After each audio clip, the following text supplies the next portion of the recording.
Thank you, everybody, for joining us for this exciting book launch by Randy Swaim, a very good friend of mine, an author, an expert in leadership and many other areas. Randy, thanks so much for honoring us with your book launch. I know this has been a lifetime of trials and tribulations, but it'd be really nice to see the book if you have it lying around, and if Uh, you can and if you can just know that we really want to see how you're going to bring freedom to potential. So over to you, Randy. Thank you for having us. okay, well, this is my book. Very quick. Honored to be here with those that are here today, and uh, and also obviously my name's Randy Swaim, and for the book, I'll just mention this very quickly, and I'll mention a couple of comments. But then I'm obviously not going to just going to give the story of the book because you got anybody that wants to can read it. But I'll bring a couple of key aspects of it that talk about the book. But I will say this: that on the first page, when I wrote it. I dedicated it to my two great grandkids, which I'll never put aside. I love them to death. But I also put in there three organizations that I have so much appreciation for. And I'll just list them very quickly. One is the Institute for Organizational Neuroscience. One, and for my introduction aspect of it, not only am I Marshall Goldsmith certified executive coach, but I'm also a founding fellowship partner for ION, and I'm a certified master neuroplastician with them now. So I'm just humbled and honored to list them. So it's the Institute for Organizational Neuroscience. It's also Coach Pulse, um, for that. And then the other one is the Podcast Business News Network, which I have been on their radio show for about a year and a half every week now. And so I'm very honored to be there for that. And I very much appreciate it. But I'll tell you, when you talk about my autobiography here that is available on Amazon right now, I will tell you that a lot of people have asked the question, what got me to write my autobiography? And one of the things back when I was in the Rotary Club years ago, and I'm talking probably 14 years ago kind of thing, that I went out just for a coffee meeting with one of the Rotary people there. And we went out and just chatted for probably an hour, a little bit more. And what was amazing is he looked at me and he said, Randy, I just got to share something with you. And I said, what's that? He said, you got a story that needs to be told.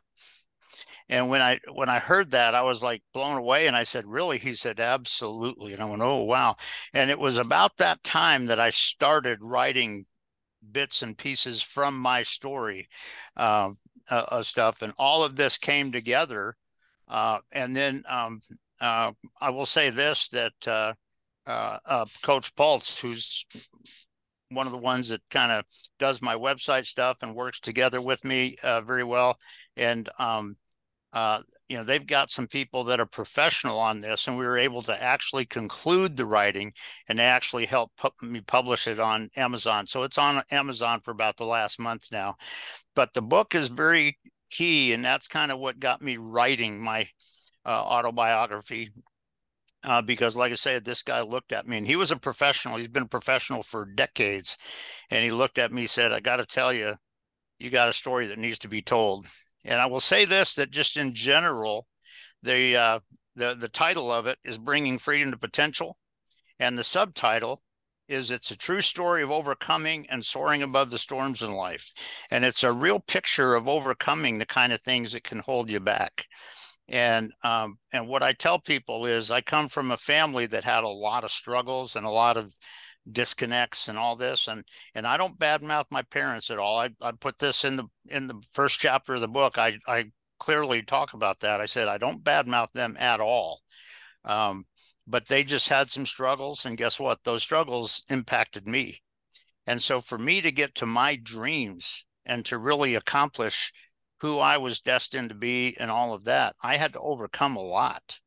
And I had to change the way I think and all of that sort of stuff. So it's a aspect about this, but it's interesting because my background is in flying as a pilot and as an aviator. But you know what? It's a lot more than just doing that, because most of it was in the Air Force. And I jokingly say that when I graduated from college, I boarded every romantic relationship I had early in life because the only two things I ever thought about when I graduated was I wanted to fly the F-4 Phantom and I wanted to fly a Learjet. And I got a chance to do both of those. But even with the Learjet, I was flying on a strategic air defense training contractor. So the vast majority of my experience has been in the military. The people that I've served with have been amazing, and the story goes into this. And one of the things that I tell people is I learned from those leaders that I served with so much about leadership, but I didn't learn one thing about anything they told me. What I learned from was their experiences and watching them and seeing how they led and how they interacted. And that is very, very, critical as you go into this. And what I want to say is I'll just share this with you too, that this is a central sort of theme of my life journey, really, if you want to. And I'll just share this one little thing about the book that when I was stationed at the 4TAC Fighter Wing, my girlfriend was working on her master's degree at North Carolina State University. Of course, that's where I got my undergraduate degree in applied math and physics. And we were actually over on campus looking at an art show one time. And this is a key aspect of the inside of my book in a lot of ways. And you see this routinely through the story. But there was a point where she was over there looking at a few posts and stuff, and she came over to me with an excited look in her eye. She said, "Come here, you got to see this." I went, "What?" I walked over there with her, and she walked up to this painting, and she pointed her finger at it, and she said, "This is you."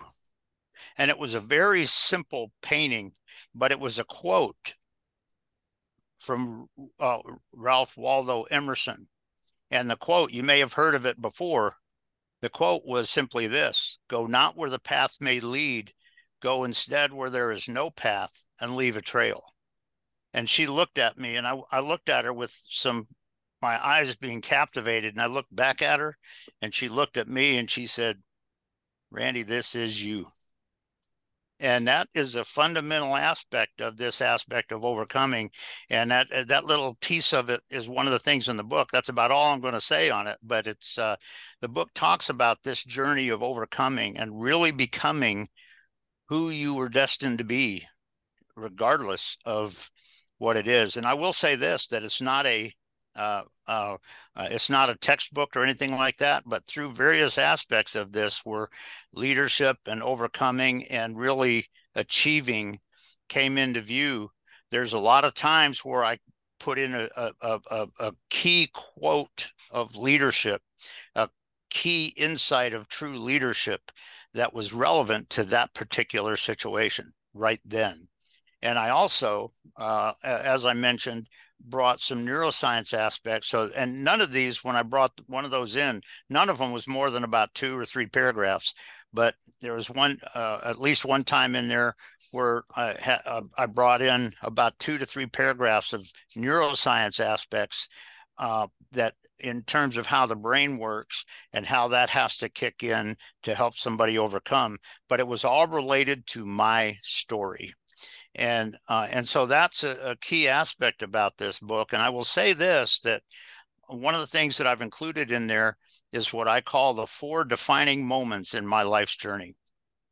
And the defining moments were times where it's nothing I did, it's nothing that I accomplished, it's nothing that I controlled. It's external circumstances came in that you didn't expect that were revolutionary for where I was going and how it made that happen.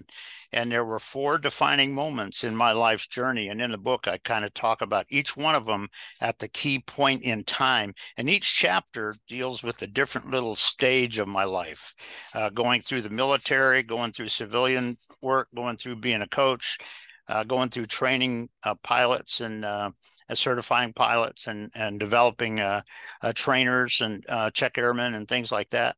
And so that's just a key concept about the book that I just want to kind of point out to you. And there's just a couple of things that just sort of mention this. I will say this, that there's a few people out there that have read the book already, and the comments that they have given back to me are nothing but amazing. because I had, in fact, one thing, that a lot of authors in today's world try to just bring all the attention to themselves. And I do not specifically try to do that. But I had one lady that wrote it, and she came up to me and she said, "I got to tell you something, Randy, something I really appreciate about your book." And I said, "What's that?" And this is what she told me. She looked at me and she said, "I so appreciate the honesty that you brought, because you know what? I wasn't just calling attention to myself, and that's not the intention. It is kind of being honest about some of the things that you had to struggle with, that you had to overcome, that you had to develop, and all that. And I'm honest with that. And I will tell you this, that I had one other friend that was reading it, and she texted me and she said, "I'm reading your book, Randy, but I can't put it down." And I kind of chuckled and stuff, but she was very appreciative. And I know there's a few people that have actually read it, and they've posted comments, very positive comments on Amazon. So it's a story. When I look back at my life journey, it blows me away. And one of the things that I have told people is, I've had people say, "When are you going to retire?" And I say, "When I take my last breath," because I'm going to run through the tape. But the other part of it is, what I tell people is 20 years after I take my last breath, I don't care if anybody remembers my name, but this is a key insight in my autobiography. I don't really care whether people remember my name. What I hope for is that they remember that there was this book 20 years ago that I read, or there was this insight that this guy brought. And you know what? I applied it to my life, and man, it's been magical. It's been magical. And that's what I want. It's not about me. It's about the benefit to people that read it. It's about the benefit that people experience with it. And that's really what it's all about. Yeah. Go Let's ahead, Justin. explore that, because I'm really interested to hear what the reader can get from this. So what are the key take homes that are specifically relevant to the reader? What can we learn from reading in the book?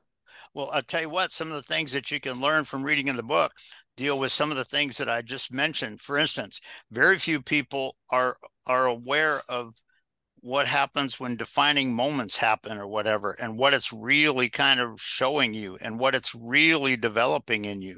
The 4 defining moments were huge in me, but it's also when you're talking about being an aviator in fighter aircraft, guess what?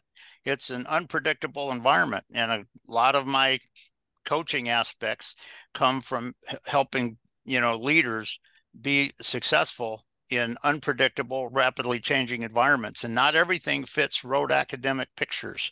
And if that's all you're going to from a neuroscience aspect, you're just going back to the cerebellum back here, where you're just going back to what somebody maybe mentioned to you in school 40 years ago or whatever. You're not getting it done because the factors may not be totally on board there. And I shared this one time with somebody when I was with pilots. A lot of times when I've just finished checking a pilot and they're ready to go back to their their department and everything, one of the things that I sometimes have told them is, I said, "Well, let me ask you something. 6 months from now, if the least expected factor comes on scene that you would have never guessed, what do you think it's going to be?" And it just gets them sort of thinking about that sort of stuff. And those are the kind of aspects that so often today people don't think about. They just simply go to the road academic superficial stuff. But I will say this, that so much of my journey has dealt with exactly that. And when you're talking about your journey, when somebody's talking about things that they're struggling with or they're working to overcome, what is it that's there, and what do they need to do to experience the true success in overcoming it and really becoming something into somebody that they would have never guessed? And that is a key aspect of what the autobiography story is talking about, because that's been a fundamental part of my life journey. And so it's getting them to think about, getting them to process and truly understand what are some of the things that you need to do. By the way, if you're a leader of a team and you're reading this book, what do you need to do to develop that in your team also, so that in a challenging environment or a challenging situation, they can get the right miraculous, successful, conclusion, even though you're not there. Can you give us And an example of that, Randy? That's a very good bit of insight that can motivate people to want to read on. So, have you got an example maybe from the book? well, I'll tell you what, it's one that I included in the book, and I'll just mention this. This is not aviation related, but there was a friend of mine, and by the way, I'm not going to give you the name because, I'm not looking to draw her attention to it and stuff. But there was a friend of mine. This was back, I was still a pilot instructor and an examiner at CAE, which I've been there for 25 years. But this happened, I think this probably happened about 9 years ago. But this lady, I ended up as an executive coach. I ended up coaching a lady and a fellow lady in leadership and in their organization stuff. And what was amazing, and this lady I don't bring religious stuff to it. I mean, there's some spiritual natures in my growth and development and everything, but I don't bring a lot of religion unless the clients bring that up, kind of thing. And what was amazing is she had started this organization, but she was so disappointed with it, and she asked me if I would be willing to coach her just one-on-one a few times, and I said sure. And the first time I said, what do you hope to achieve? And she talked for 20 straight minutes, and about a minute and a half in, I could tell that her goal was that what she was told to expect when she went to work for this person, because she was supposed to take over, and become the director of the initiative and everything, and that wasn't happening. And I could tell that's what she was bothered with. But at the end of 20 minutes, she goes, so that's what I need. And I said, so okay, so I guess first of all, I just got one question. And she said, what's that? And I said, what have you not thought of? What have you missed? She said, I don't think I have missed. I can't think of anything that I haven't thought of. And I said, you know what? Neither can I. And I said, so I think you've covered everything. So what's it going to take for you to overcome and believe in what is happening for you and where that is taking you? And she exploded into tears because she brought the religious part of it. And she said, well, I just don't know what God's doing, kind of thing. And I said, well, what's it going to take for you to be okay with whatever God wants you to do right now on this? And she exploded into tears.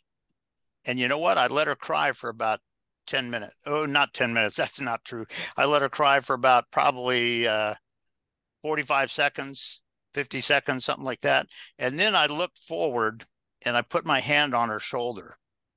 Or I'm sorry, not her shoulder, her arm. And I said, so what are you experiencing right now? And she choked back the tears. And when she, kind of did that, she looked at me, she said, I realized just something that is making me humble. And I said, what's that? And she looked at me, she said, I realized that is the question that I haven't looked at. She said, I've thrown that question aside. I said, what's it going to take for you to answer that question? And she said, oh, wow. I said, if you answer that question, amazing things can happen. And what was amazing is she went on this big international operation, kind of thing with her team. When they came back, I was in the coaching session with both of those ladies again. And she was talking about what an amazing time it was, and how she was so amazed by her organization and all this sort of stuff. And I said, it's interesting because that's not the way you were talking before you left there. And she said, yeah. And she told the other lady how she had been crying and all that. And and the other lady looked up at me and said, as a coach, she said, what did you do when she was crying? And I just looked over at her and I said, well, what did I do? And she said, I don't think you did anything. And I said, right, because you needed to walk that step yourself. And I was encouraging, but all that. And what was amazing is she was just blown away by how positive things were in her organization and where she was growing up and developing and becoming the kind of person that could take over that operation and all this sort of stuff. And what was amazing is that she, you know, when you're talking about overcoming challenging situations like that, that's one example of, you know, what you need to do. And that's back when I was a coach. That was, you know, after I was, you know, in the military. I retired from the military about 15 or 18 years before that. But when you know, that's just one picture of many aspects. There's a lot of pictures in here about, in fact, I won't go into all of them here because there's a number of them. But when I was in the fighter squadron and all that, there were several events that I included in here where people were blown away by what I did, and had some interesting stories that would make somebody smile, not just because it might have been successful, but in the interaction around us, what, you know, people reacted and things like that. So that's just one example, one small example I included in here. Like I said, I didn't use her name because I didn't have the opportunity to ask her if it was okay before I put it in here. So I just put that one example, but that's just one little example where I don't tell people what to do, but it gives a picture of things when situations like that can come up, how you can do that. Randy, that's very insightful. I really love your storytelling skills, and I think we're all looking forward to jumping in the deep end and enjoying the book. So thank you once again for your time and your energy, and also sharing your wisdom and putting it down on paper, because that in its own right is it's a labor of love, to put it briefly, to get that done. But in closing, Randy, is there one comment or pearl of wisdom or comment that we can take away to consider before we meet again, for all the listeners who are now going to queue up to buy your book? Yeah, what I'll do here before I give you a little insight on that, and I'll just kind of share with it, because when you talk about the title is Bringing Freedom to Potential, guess what? That's basically the central theme of my whole Coaching for Relevance company and all. But I will say this, that just something to think about, that if people want to buy the book, it's very simple. If you go to my a website, which is up here, coachingforrelevance.com. If you go to my website, on the homepage, the very first picture you see, it shows a military pilot sitting there flying, and the camera's right here, sort of looking over his shoulder, and you see it kind of doing this and that kind of thing. But about 3 seconds after you're there, you get a banner for the autobiography to come up. And on the banner, it has a picture of the front cover of the book. But right underneath that, and by the way, if you're not purchasing it right then, you can just hit the X and that'll go away. But right underneath that picture, there's a tag that says get your copy. And if you click on that link, it takes you right to the Amazon page where you can purchase it. And what I will say is that when you go to Amazon, probably a lot of people out there know this already, but there's 2 ways you can purchase. One is with Kindle. Now, remember, Kindle is a digital download. So most people like to get a copy of the book, and that's what I would recommend. But the other one is Amazon. So click on the one that you want. What I'd recommend is click on Amazon, and then you can go down. You're on the Amazon page, but click on the Amazon that's the one you want to purchase, and then you can set it up to be sent to you. But I will say this, that when you talk about this whole aspect of bringing freedom to potential in here, a lot of people in today's world, when you talk about potential, there's a sense, and this is a coaching insight, but there's a sense where they have a dream of kind of what they'd like to be, but there's not a real belief inside that they can get there. There's not a real belief inside that they have the potential to get there.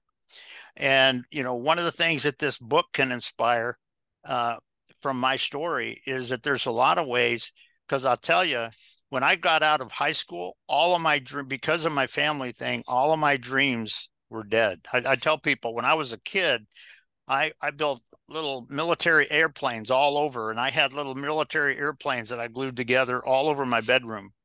And but when I graduated from high school, all my dreams and thinking that potential was dead. And I actually went to a 2-year medical school thing for respiratory therapy, and actually worked in a respiratory therapy hospital for about 2 years, and that's all part of the story. But some great things happened while I was there. But then one of the first defining moments happened in my life, and the 4 defining moments turned all of this around. And I went on to live my dream. And so this whole concept of bringing freedom to potential is key, because there's a lot of things. And sometimes it's our personal. I will say this, that on the 4th defining moment, you'll read about this in the book. You can see it. One of the things that, and the 4th defining moment was in the 21st century here kind of thing. But the 4th defining moment was one where I realized that all of the magical leadership that had been developed in me through my professional journey, I had not done a good job of bringing that into my personal life as well, or even into my spiritual life. And so the 4th defining moment, in my life, I did that, and magical things have happened. But there are a lot of insights that are not just purely academic. There are a lot of insights that that people need to gain an insight and an image of, and apply it in a sense of what they are experiencing in their lives. And that's the value of what this book can do, to get people sort of thinking about that, and not just filling rote academic answers, but really coming up with the dramatic success for their life. And the book will talk about several things where these magical things came into my life that provided opportunities that were not something that I just created, that I kind of controlled or manipulated. They came in, and a lot of times it was just because of what people experienced about who I seemed to be as a person. And it made people in some cases want to do certain things, which blew me away, because I didn't even bring it up to them in some respects. But you'll see a lot of those kind of aspects in here. And when you're leading your team, guess what? How you're really connecting with your team is key. Also, if you're a team member, how you're leading, the other members of your team and connecting with them is key. And in fact, one of the things, you see, I give one example in here from the Air Force days, that there is a time when a leader has to lead up and all that. And, when I say that, I mean leading your boss to a point where they want to go. And, that's something that is huge. Those just are a lot of different examples to what you can see in this story. But guess what? Those can uncover amazing results that nobody else ever thought about. And because it's not just rote academic when you're talking about true leadership. And the neuroscience does come into play. The true leadership understanding comes into play. And there's just a lot of aspects about that. But guess what? This book shows a lot of examples of that. So I, applaud and recommend anybody to go out and get it. And if anybody wants to have a conversation, they can, you can find my contact information on my website, and you can do that. I don't do sales pitches. I mean, if you have a need and want to hire me as a coach, yeah, we'll come up with something. But I don't do sales pitches. I just have conversations and connect with people. And so thanks for that's what I connecting would with love us it. today. Thanks so much for connecting with us today, Randy. I know this is not a sales pitch for the book, but guys, go out and get it before it sells off the shelf, as I'm really excited to learn more from you, Randy. Thanks so much for sharing your wisdom, and look forward to our next conversation. Thank you. And thank you, Jordana and Justin. I appreciate you both. You're very welcome, my friend. Take care now. Bye-bye. Bye-bye.